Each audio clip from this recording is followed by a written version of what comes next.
Bismillahirrahmanirrahim. Assalamualaikum warahmatullahi wabarakatuh.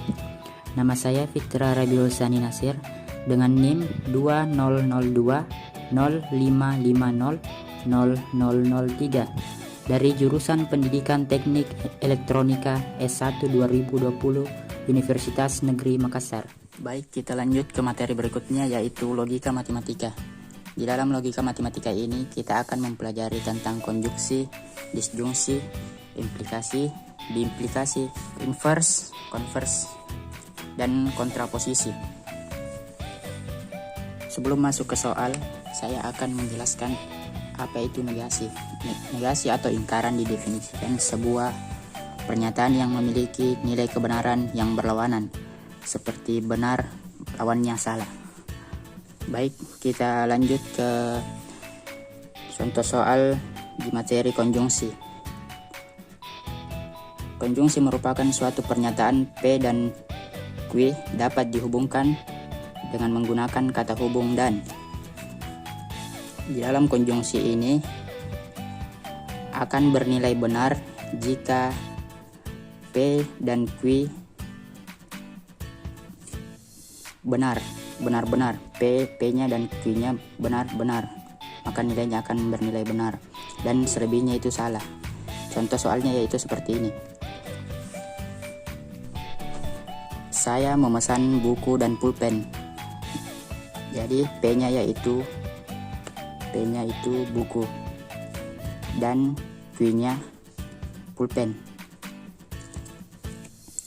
Dan ini adalah kata hubungnya, dan buku bernilai benar dan pulpen bernilai benar, jadi nilainya akan benar.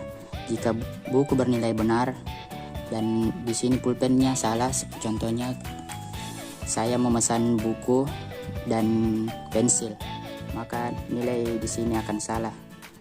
Sebaliknya, jika bukunya di sini pensil, saya memesan pensil dan pulpen, otomatis di sini nilainya akan salah. Seperti itu. Baik, kita lanjut ke materi disjungsi. Materi disjungsi ini merupakan suatu pernyataan P dan Q digabungkan dengan kata hubung atau. Sebab ini merupakan tabel kebenarannya. Di disjungsi ini hanya akan bernilai salah jika kedua pernyataannya P dan Q salah.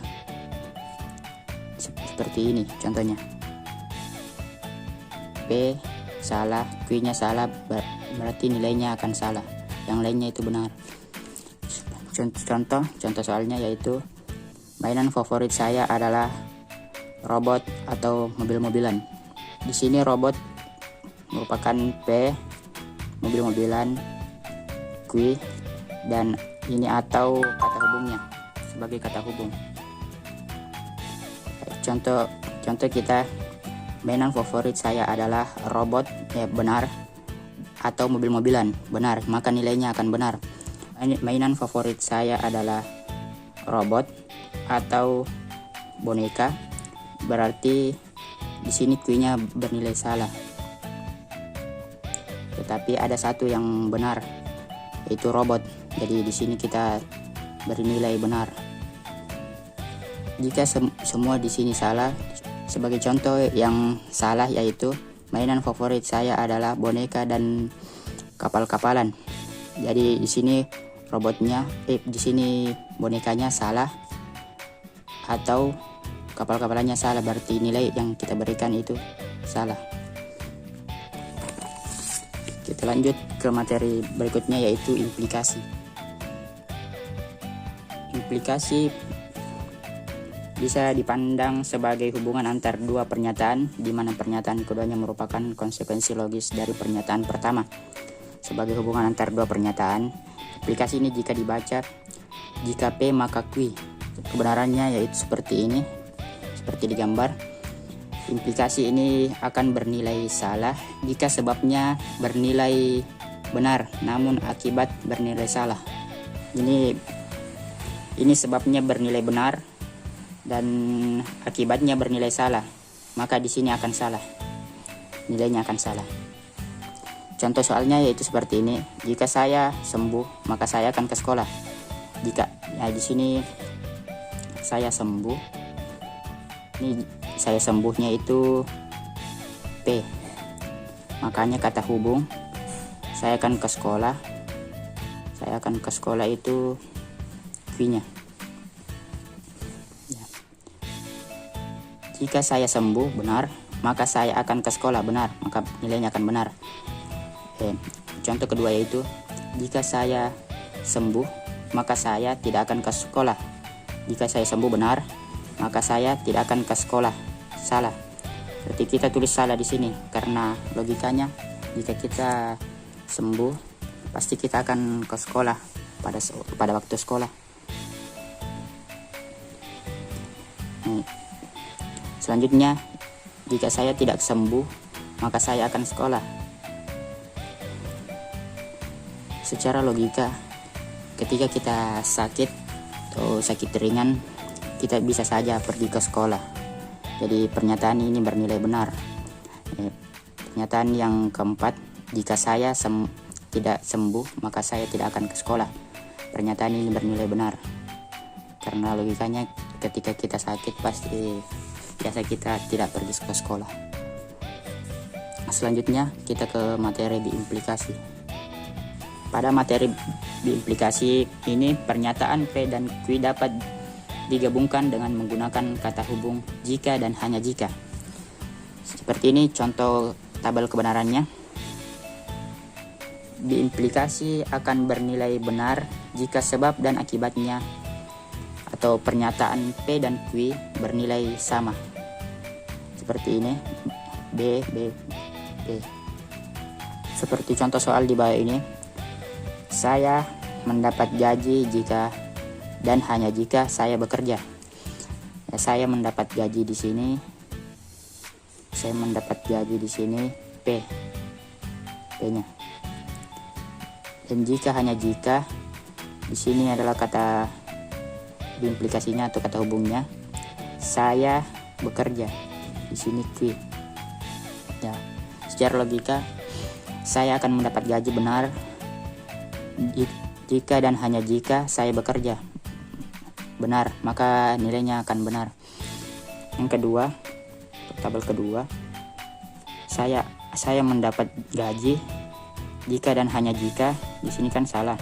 Saya tidak bekerja, otomatis di sini nilainya salah karena secara logika kita tidak akan mendapat gaji ketika kita tidak bekerja. Ya, tabel ketiga, pada tabel ketiga salah. Saya tidak mendapat gaji jika dan hanya jika saya bekerja. Di sini juga bernilai salah. Karena ketika kita tidak bekerja, otomatis kita juga tidak akan mendapatkan gaji. Pada tabel keempat yaitu salah semua ya. Saya tidak mendapat gaji jika saya tidak bekerja. Di sini akan bernilai benar. Karena logikanya ketika kita tidak bekerja, pasti kita tidak akan mendapatkan gaji.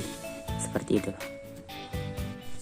Baik, kita lanjut ke soal berikutnya yaitu soal konvers, invers, dan kontraposisi dari implikasi berikut.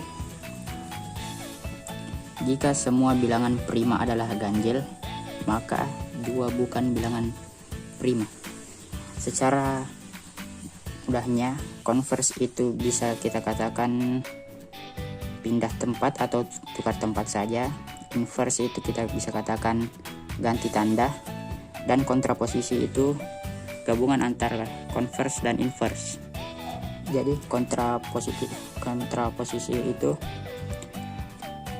pindah tempat dan ganti tanda. Kita lanjut ke soalnya. Jika semua bilangan prima adalah ganjil, kita garis. Saya anggap ini lambangkan P. Maka ini sebagai kata hubung implikasi. Aplikasikan seperti ini, tanda panah. Lalu, 2 bukan bilangan prima. 2 bukan bilangan prima. Bukan itu ada lingkarannya atau negasinya. Jadi kita tulis negasi, anggap Q, negasi Q. Ya, kita kan mau cari converse-nya. Converse. Tadi saya bilang converse itu tukar tempat. Jadi kita tuliskan seperti ini. Negasi Q maka P. Seperti ini tukar tempat. Converse ini ditukar tempatnya. Yang Q tadinya di belakang menjadi ke depan dan P-nya di depan menjadi ke belakang. Ya. Selanjutnya kita ke pernyataannya. Kan ini tadi negasi Q, ini P. Kita tulis pernyataannya. Jika 2 bukan bilangan prima, maka semua bilangan prima adalah ganjil. Ya, converse ini seperti ini. Ya, kita lanjut ke inverse. Inverse tadi saya bilang inverse itu ganti tanda. Jadi negasi P maka Q seperti ini. Kan tadi saya bilang ganti tanda. Tadinya P itu tidak ada negasinya dan Q memiliki negasi. Sekarang kita ganti tandanya, P bernegasi dan Q tidak ada negasinya. Jadi ini jika semua bilangan prima, semua itu dibalik menjadi beberapa dan bilangan prima adalah ganjil, kita tuliskan bilangan prima bukan ganjil. Baik, kita tulis pernyataannya. Jika beberapa,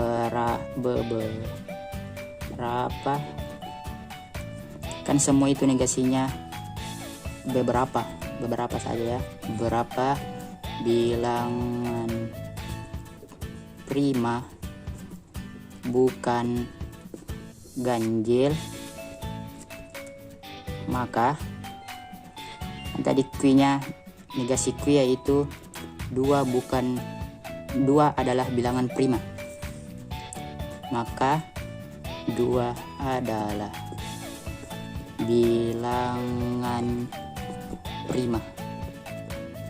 Seperti ini contoh dari inverse. Kita lanjut ke kontraposisi.